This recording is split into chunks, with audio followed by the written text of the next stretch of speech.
Hemos estado hablando acerca de la obra del Espíritu Santo en nuestra vida, pero también hemos estado hablando acerca de lo que nosotros debemos hacer, lo que nosotros debemos reconocer delante de Dios para poner en práctica en nuestra vida. Porque Dios hace un montón de cosas, pero nosotros, ¿qué hacemos nosotros? Así que quiero pedirle el favor que abran sus Biblias en el libro de Hechos, capítulo 1, el verso 8. Pero recibiréis poder cuando haya venido sobre vosotros el Espíritu Santo, y me seréis testigos en Jerusalén, en toda Judea, en Samaria y hasta lo último de la tierra. O sea que aquí vemos que hay una promesa de parte del Señor que recibiremos poder. ¿A través de quién? Del Espíritu Santo. ¿Poder para qué? Para orar por los enfermos,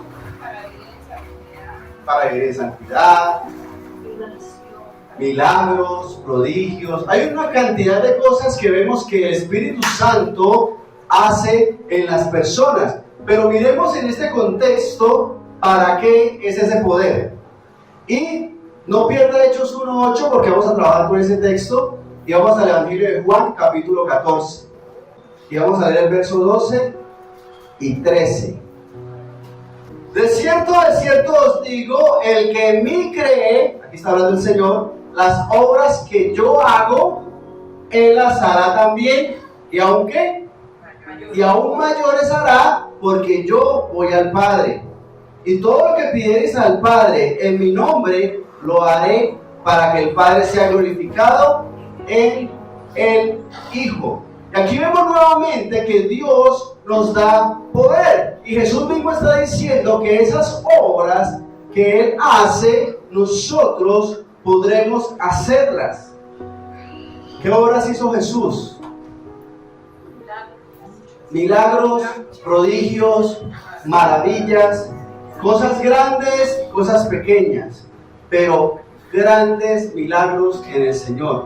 Pero el Señor nos está diciendo que nosotros también haremos esas cosas y que inclusive aún mayores. Entonces te pregunto, ¿a qué fue enviado Jesús al mundo? ¿A hacer milagros? ¿Cuál fue el propósito central? La salvación. El Evangelio de Juan capítulo 3, 17 dice: porque no envió Dios a su Hijo al mundo para condenar al mundo, sino para que el mundo sea ¿qué? Salvo por Él. Jesús vino a este mundo para traernos salvación y vida eterna. ¿Salvación de qué? De la muerte, de la condenación. ¿Por qué de la condenación? ¿Necesitábamos ser salvados o no necesitábamos ser salvados? ¿De qué? Levante la mano al que no haya pecado. Todos hemos pecado.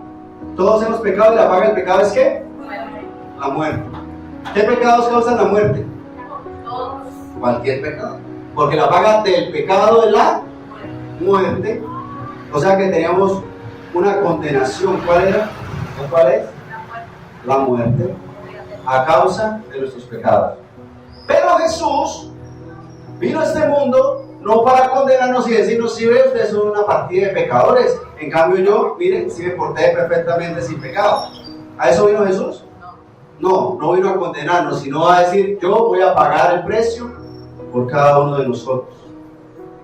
Esa es la obra del Señor. Jesús vino a traernos salvación. ¿Por qué? Porque resulta que por nuestras propias buenas acciones y lo bonitos que somos y lo juiciosos y lo trabajadores y lo esforzados que somos, no podíamos ganar la salvación. Porque todos hemos pecado. No, pero yo no he pecado casi, ¿sí? Casi no. El solo hecho de decir mentira ya es pecado. Si uno se roba una cosa así sea pequeñita, así sea una uva en la plaza del mercado, en el supermercado, una chocolatina, eso es robar. Te llevan dos pecados. Y quién sabe cuántos más hemos cometido. Y delante del Señor no podemos decir: no, Señor, yo cometí eso, pero yo también hice cosas buenas, ¿sí? Yo daba mercados a los que lo necesitaban. Da igual, el pecado estaba hecho. Y borrarlo solamente lo hizo el Señor. Pagó el precio por nosotros. Entonces, la obra del Señor Jesús fue la salvación, o es la salvación. Esa obra que nombra ahí hace referencia también a la salvación. Porque es que mire, dice que las obras que yo hago, Él las hará también. La obra evangelística, predicar, enseñar, porque eso es otra cosa que hizo Jesús. Jesús hace milagros, ¿cierto? Y tremendos milagros, sanidades, levantaba muertos y cuánta cosa, echaba fuera demonios. Pero una de las obras que Jesús hizo fue predicar el evangelio, hablar a la gente para que nos diéramos cuenta que nosotros no éramos capaces de lograr la salvación por nuestras obras, sino que necesitábamos la misericordia de Dios a través de Jesús. Y esa obra es algo que nosotros estamos llamados a hacer. ¿Por qué? Porque es que dice que aún mayores harán, ¿sí? Si Jesús alimentó a 5,000, como yo voy a hacer obras mayores, entonces va a alimentar a 10,000 o a 100,000. Como Jesús sanó a un sordo y a un ciego y al que sea, entonces yo voy a sanar a alguien que tiene, ¿sí? Porque son cosas más grandes. Pero resulta que ese término mayores también hace referencia a más abundantes. ¿Por qué? Porque Jesús estuvo ¿cuánto tiempo en su ministerio? 3 añitos. Desde los 30 hasta los 33 que fue crucificado. Pero resulta que ahora nosotros tenemos la oportunidad de predicar más tiempo. ¿Cuánto tiempo tenemos para predicar nosotros ahora? No sabemos. Pero muy seguramente llevamos más de 3 años. Y posiblemente tengamos más, no sabemos cuántos. Y por eso nuestra obra puede ser más abundante aún que la que hizo Jesús. Lo que pasa es que nosotros no nos dedicamos a hacer las cosas como las hizo Jesús. Pudiendo nosotros tener más años para predicar, invertimos aún menos tiempo para hacerlo. Porque es que el Señor dice que las obras que yo hago, Él las hará también, y aún mayores hará, porque yo voy al Padre. Jesús iba a ser crucificado, iba a morir pronto, en ese contexto. Y el asunto está en que hasta ahí llegaba el proceso de predicación de Jesús. Pero nosotros sí tenemos el tiempo y la oportunidad de hacer aún más abundante trabajo con relación a eso. El asunto está en que si nosotros realmente estamos dispuestos a hacerlo.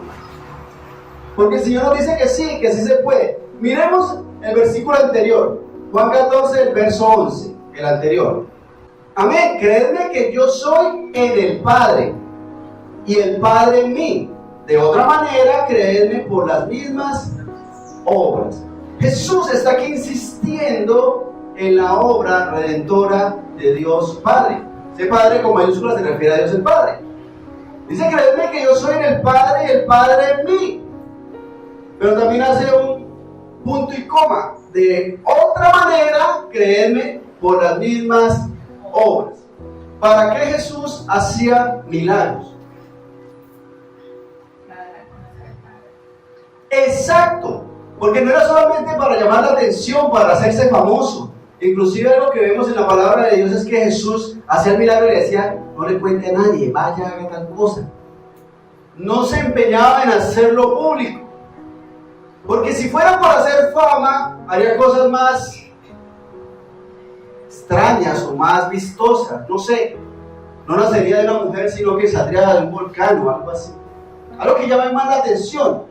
Más que para llamar la atención, realmente lo que Jesús estaba buscando era mostrar a la gente cómo es la vida en Dios. Que si hay una necesidad, oramos, le pedimos a Dios y Dios hace la obra. Y eso es lo que estaba enseñando Jesús. Pero nosotros nos quedamos con las ganas de ver el milagro. Pero el milagro como tal era para mostrar al Padre, para darlo a conocer. ¿Que hay hambre? Señor, oramos por estos panes y estos peces y hubo comidita para todos, hasta sobró.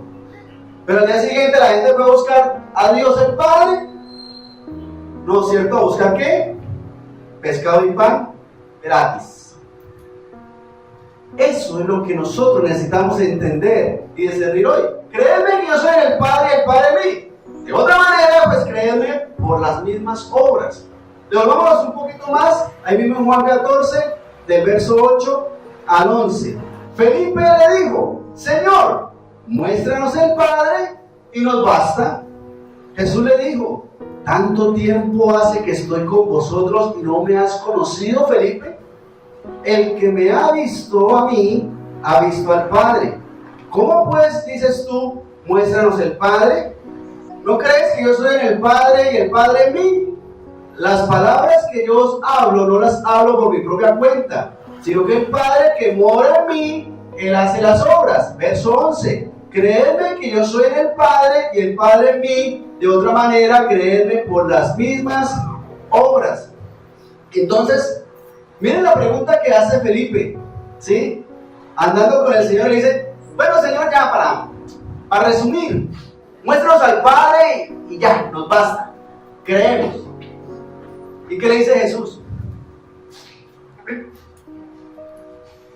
¿Cuánto tiempo llevo andando con vosotros y no os habéis dado cuenta que yo soy el Padre en mí? Felipe, yo me imagino que todas esas muecas no hizo el Señor.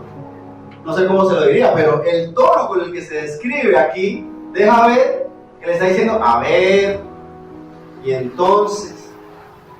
Y por eso Jesús dice: creed que yo soy en el Padre y el Padre en mí. Debería ser suficiente con eso, pero no.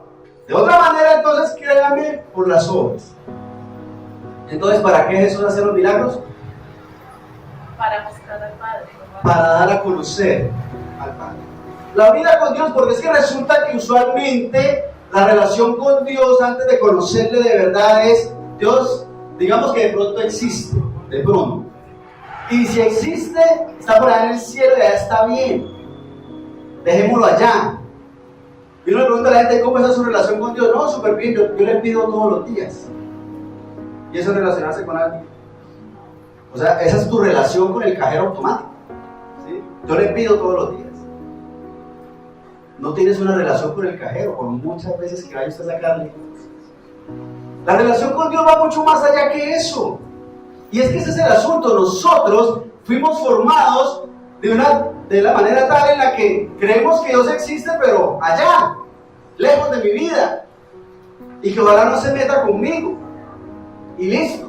Y si algo me pasa: Señor, ¿por qué a mí? Si yo soy tan bueno. Y cuando las cosas no se dan, tenemos problemas con Dios. Pero cuando recibimos las cosas y las tenemos, no las valoramos, no las aprovechamos, no le damos gracias a Dios por eso. Esa es nuestra relación con Dios. Lamentable. Pero eso mismo pasaba en esa época. Eso no era nuevo. La gente iba a la iglesia cada determinado tiempo y ya. Como hoy en día, la gente va a la iglesia en Semana Santa y en Navidad. ¿Por qué? Porque Dios está allá, entonces vamos a ir a visitarlo. ¿Es eso?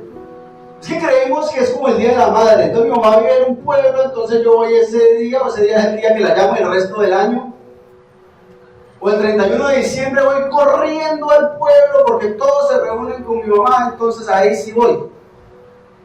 Nosotros creemos que la relación con Dios es así. Y eso mismo estaba pasando entonces. Entonces, ¿qué estaba haciendo el Señor? Mostrando la vida con Dios. ¿Cómo es? ¿Cómo es la relación? Debemos buscar de Dios, debemos orar. Y el Señor hace milagros, hace obras. Porque es que le pregunto: ¿cuánta gente ha sido sanada por Dios y hoy en día sigue en el mundo? Oran y le piden a Dios: Señor, hazme tal milagro, Señor. Y eso, una semana, 2 semanas, un mes, buscando de Dios, van todos los días a la iglesia: pastor, ore por mí, pastor, ore por mí. Y eso, mejor dicho, no falta día doblando las rodillas delante de Dios y ocurre el milagro, porque Dios es bueno. Ocurre el milagro y ni más, cajero automático. Como si estuviera pidiendo un crédito a un banco. Le dan el crédito y ya, ahora me llaman a cada rato para que les pague.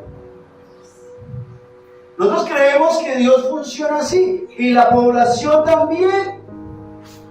Entonces, ¿cuánta gente deja de seguir a Dios cuando ocurre el milagro? Lamentablemente, es mucha. ¿Por qué? Porque como se le acaba la necesidad que tenía, entonces deja de buscar quién le puede solucionar. Inclusive hay gente que busca a Dios y busca al brujo y busca al rezandero y busca a todo el mundo a ver cuál de todos le hace el milagrito. Y cuando ocurre el milagro ni supo por dónde salió. Y se pierde en el mundo. Entonces, lo importante son los milagros. Hechos 1:8, ¿qué es lo que dice? Pero recibiréis poder cuando haya venido sobre vosotros el Espíritu Santo. Y me seréis, ¿qué? Testigos. ¿Qué es ser testigo?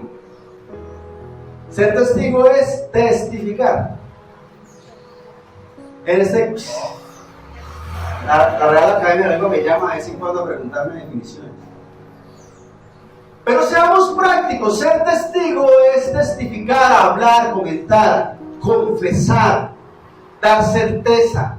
¿Aquí está hablando quién? Pero recibiréis poder cuando haya venido sobre vosotros el Espíritu Santo y me seréis testigos. ¿Testigos de quién? De Jesús. Testigos de Cristo. ¿De qué? De lo que Él hizo. De lo que Él hizo. ¿Y qué hizo Jesús? Exacto, muy bien. Nos mostró la vida eterna. Nos reveló el Padre. ¿También hizo milagros? Sí. Pero la obra más importante para nosotros fue el sacrificio de Jesús en la cruz. ¿Por qué? Porque Él murió en la cruz.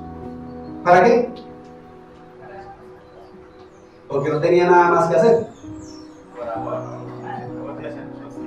¿Pero por qué tenía que morir por nosotros? Él lo hizo por amor, ¿sí? Para pagar un precio que nosotros no podíamos pagar. ¿O cuántos de aquí fueron crucificados sin haber pecado? Porque es que en estos días, como comienza la Semana Santa, hay gente que inclusive le gusta que lo cuelguen a un madero y le den latigazos para sentir los dolores de Jesús. Hágalo, pero sin haber pecado nunca, a ver. Porque es que ese es el asunto, uno puede hacerse crucificar. Obviamente no, pues debe pensarlo. No, mejor no. Pero de poder se podría. Pero sin haber pecado. Esa es la obra del Señor. Pero entonces te pregunto, ¿el sacrificio de Jesús es suficiente para nosotros? ¿Sí? No. Él abrió la puerta. Exacto. Evangelio de Mateo, capítulo 28, versos 18 y 19. Y Jesús se acercó y les habló diciendo: toda potestad me es dada en el cielo y en la tierra, por tanto, id y haced discípulos a todas las naciones, bautizándolos en el nombre del Padre y del Hijo y del Espíritu Santo. Y es que lo importante aquí en todo este proceso es que haya un cambio en nuestras vidas. Porque si Jesús es el camino, abrió la puerta, abrió el camino para la salvación. Jesús murió en la cruz por ti, por mí, por cada uno de nosotros. Pero yo soy el que debo aceptar ese regalo, ese regalazo. Porque si yo no lo acepto, si yo no lo vivo, para mí da igual. Si yo no tengo una relación con Dios, aunque Jesús haya pagado el precio por mí, yo no estoy aceptando ese pago. Usualmente no pasa, pero es como cuando le dicen: venga, yo pago el almuerzo. No, yo pago. No, yo pago. Yo pago. Y se dan los golpes por eso. Uno como con la segunda vez que le dice, como que ya uno como que, sí, listo, bueno, entonces pague usted. O a veces con la primera. Pero eso está pasando con el Señor. Yo pago el precio por tu vida eterna. Y uno, no, yo pago. Yo no se pone pesado con el Señor. Ese puntico es fundamental en la salvación. Porque es que aquí vemos que el Señor habla de la potestad, del poder que ha sido dado. Pero con esa potestad dice: ir y hacer ¿qué? Discípulos, discipularse. ¿Por qué? Porque la salvación es gratis. Genial. Pero si uno no empieza a buscar de Dios y a andar con el Señor, ¿de qué nos sirve? Porque el Señor vendrá por un pueblo celoso de buenas obras. Y las obras no traen salvación. Pero nosotros necesitamos andar en el caminar con el Señor. Porque si el Señor Jesús murió en la cruz por ti y por mí, yo sigo pecando, yo sigo portándome mal, yo sigo siendo desordenado, yo sigo haciendo lo que no conviene. ¿Eso generó un cambio en mi vida? No. Como el medicamento. Le mandan el medicamento, mire, esto es lo que necesita para tal cosa, y usted lo guarda en el cajón. Ahí hace efecto. Ahí está. Pero si uno no hace lo que debe hacer. Ese es el problema. Nosotros creemos que solamente es que listo, Jesús murió por mí, pero hasta ahí. Porque es que el milagro de Jesús de sanar a un ciego es muy hermoso. Inclusive ese ciego era ciego de nacimiento. Yo no sé cómo sería la primera experiencia de poder ver por primera vez en la vida. A uno no le queda claro porque es que uno como siempre ha visto, pero cierre los ojos y no los puede abrir un día completo a ver cómo se siente para enloquecerse. Claro, dependía también de la fe de los que estaban participando en el proceso, porque es que el Señor hace eso. Pero te pregunto, si uno pierde un ojo y va al cielo, va bien, ¿cierto? Pero si tiene los dos ojos y se va al infierno, o una mano menos, pero va al cielo, es mejor que las dos manos que irse al infierno, ¿o no? Inclusive el Señor lo dice en Mateo 5:29, ¿sí? Que si tu ojo te es ocasión de caer, entonces sácalo y échalo de ti, pues mejor te es que se pierda uno de tus miembros y no todo tu cuerpo se ha echado al infierno. Uno no se va a sacar un ojo, ¿cierto? Más bien se corrijas. No mire lo que no tiene que mirar, o se va a sacar el ojo. Tendría que sacarse ambos, porque lo que miraba con uno, entonces lo mira con el otro. O su mano, dice también la palabra, ¿cierto? Que si tu mano derecha te es ocasión de caer, entonces córtala y échala de ti, porque mejor es ¿qué? Que se pierda uno de tus miembros y no que todo tu cuerpo se echa en el infierno. Y ese es el asunto. Nosotros debemos poder entender que los milagros que el Señor hacía como tal es parte de la vida con Dios. Necesitamos algo, Dios lo puede hacer. Tenemos un problema, Dios lo puede resolver. Hay una enfermedad, Dios te puede sanar. Hay alguna situación por resolver, Dios la puede resolver. Pero lo importante es nuestra comunión, nuestra relación con Dios. Y eso es lo que no estamos viviendo. ¿Por qué? Porque si de pronto hay una enfermedad y esa enfermedad no se resuelve, entonces Dios es el malo. Porque yo, ¿por qué merezco esto si yo he sido tan bueno, tan justo, tan correcto? ¿Eres más correcto que Jesús? ¿Más bueno? ¿Y de qué murió Jesús? ¿De viejo? ¿Murió cómo? Tranquilo, durmiendo, bajo anestesia general. Más bueno que Jesús no hay. Mire cómo fue la muerte de Jesús. Y nosotros necesitamos ver eso, que si el milagro no se da, si el milagro no ocurre, es parte del proceso. El milagro más importante es la salvación. Porque si uno llega sin hígado al cielo, ¿va bien? Aquí no vive sin hígado, se pone amarillo pollito y después se va. O sin un riñón, o sin ambos, o sin un brazo, o sin la casa. ¿Usted se lleva la casa para el cielo? Entonces, si pierde la casa, ¿Dios es el malo? ¿O el carro? ¡Uy, me rayaron el carro! Ya no vuelvo a la iglesia porque me rayaron el carro. Me pincharon la moto. Y es que nosotros actuamos así. Entonces, los milagros como tal del Señor son parte del proceso. Nosotros necesitamos aprender y entender que lo importante es la salvación. Jesús dijo entonces: toda potestad me es dada en el cielo y en la tierra. Por tanto, id y haced discípulos. Verso 20, ahí en Mateo 28. Enseñándoles que guarden todas las cosas que os he mandado. He aquí yo estoy con vosotros todos los días hasta el fin del mundo. Amén. Entonces mire, esa potestad, ese poder como tal de Jesús, ¿sí es para hacer milagros? Sí. Pero lo que dice enseguida es enseñándoles a hacer milagros. ¿No es cierto? ¿Nos enseñas a qué? A que actuemos, andemos conforme a Dios. Señor, si se ocurre el milagrito de que me caiga plática del cielo y yo pueda pagar mi deuda, ahí sí te sigo. ¿No ha pasado? Hay gente que busca a Dios porque tiene una deuda terrible y lo van a matar. El gota a gota está, mejor dicho. Pero si en 2 semanitas no ocurre el milagrito, ya no busco más de Dios porque por aquí no era, voy a otro lado a buscar otra solución. ¿Cuántas cosas? ¿Cuántas cosas? Porque es que ese es el asunto, buscamos los milagros, pero no buscamos de Dios. Y funciona es al revés. Enseñándoles que guarden todas las cosas que os he mandado.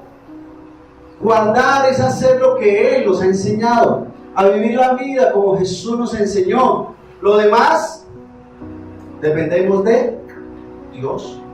Tú trabajas, tú te esfuerzas, tú estás haciendo lo que debes hacer, te portas bien, estás buscando de Dios, vives en la comunión con Dios, Dios se encargará del resto.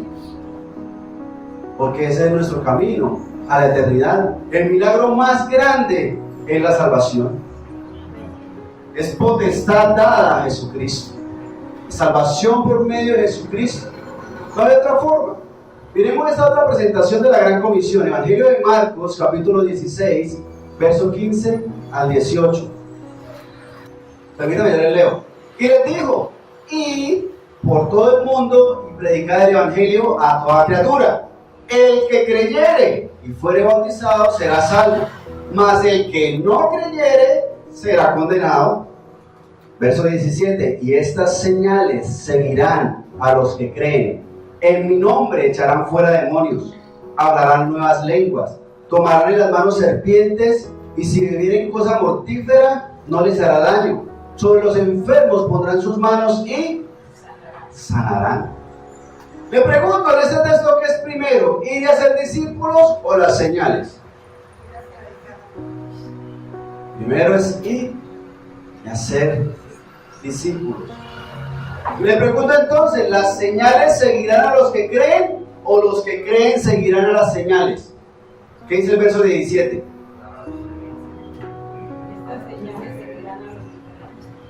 Ajá. Entonces, ¿las señales seguirán a los que creen o los que creen son los que deben seguir las señales? Ese es el asunto. Nosotros debemos tener claro que nos han llamado a una misión, que es predicar, llevar el mensaje de salvación, obras mayores que las que Jesús hizo. Esa es la meta. Y aún mayores hará porque yo voy al Padre, porque Jesús estaba ya contando los días. Pero nosotros tenemos este llamado a hacer obras más abundantes aún. Pero las señales como tal nos seguirán si nosotros estamos haciendo esa obra. ¿Por qué? Porque Jesús inclusive iba a sanar a alguien y ese alguien debía creer. Inclusive en su palabra dice que no pudo hacer tantos milagros como quería por la incredulidad de ellos. Nosotros debemos tener claro eso. El milagro más importante es la salvación. Les pregunto, ¿estamos llamados a ir a hacer milagros o ir a ser discípulos? A ser discípulos. Ser discípulos. ¿Que se ocurre el milagro? Perfecto. ¿Y hemos visto milagros? Sí. Muchos. Muchos. Pero el milagro más importante es la salvación. Porque estoy enfermo de muerte y me sano y me voy para el infierno. No es que yo tengo plata para pagarle al mejor cirujano. ¿Por qué me voy a enfermar? El médico me dijo que estaba como de 15. Entonces, vivo desordenadamente. No es que yo soy joven, todavía estoy sano, yo no me voy a morir. Voy a buscar de Dios cuando esté viejito. Y ni a viejito llega. ¿Hemos visto eso? Hemos visto lo contrario, que una persona busca de Dios y empiezan a hacerle las cosas, que no tenía empleo y Dios le provee una fuente de ingresos, que no conseguía empleo en ningún lado y resulta que Dios le tenía una empresa para que la fundara, que estaba enfermo y fue sanado, que tenía pendiente una cirugía y que eso se demoraba y resulta que la programaron para esos días, que le fue bien en la cirugía. Una cosa importante, porque los médicos pueden saber mucho, pero el que hace que esas cosas funcionen es Dios. Ese debe ser nuestro enfoque. Debemos tener claro que el milagro más importante de la salvación, si usted va a llorar por alguien que se está muriendo y se muere, lo mató, pero se arrepintió antes, se salvó. Y bueno, se fue, pero se fue con Dios. Salvación y vida eterna. Nosotros debemos tener presente eso. Entonces, nosotros estamos llamados a este proceso, ¿a dónde?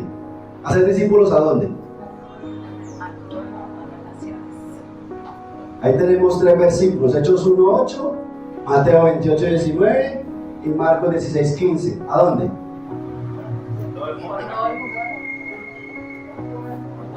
De diferentes formas lo dice, pero a todas partes. Lo importante es que nosotros estemos pendientes de hacerlo. ¿Cuánto tiempo debemos hacerlo? Libro de Hechos, capítulo 1, ahí mismo, pero el verso 7. Y les dijo: no os toca a vosotros saber los tiempos o las sazones que el Padre puso en su sola potestad, pero recibiréis poder cuando haya venido sobre vosotros el Espíritu Santo, y me seréis testigos en Jerusalén, en toda Judea, en Samaria y hasta lo último de la tierra. El tiempo es ahora. Pero miren lo que sigue diciendo: y habiendo dicho estas cosas, viéndolo ellos, fue alzado y le recibió una nube que lo ocultó de sus ojos. Miren lo que está pasando en este momento. Jesús fue crucificado, ¿cierto? No fue crucificado. Sí, Jesús fue crucificado, murió. ¿Y qué hicieron cuando murió? Lo sepultaron. ¿En dónde? Y le pusieron una puerta frágil. ¿Una qué? ¿Para qué? ¿Para que no se escape? Para que no se fuera a robar el cuerpo y dijeran que resucitó.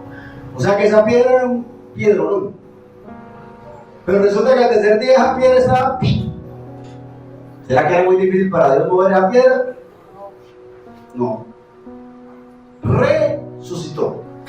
Pero además de que resucitó, anduvo con sus discípulos varios días. Se les presentó y se manifestó en su palabra como unas 500 personas más. Anduvo por ahí después de resucitado.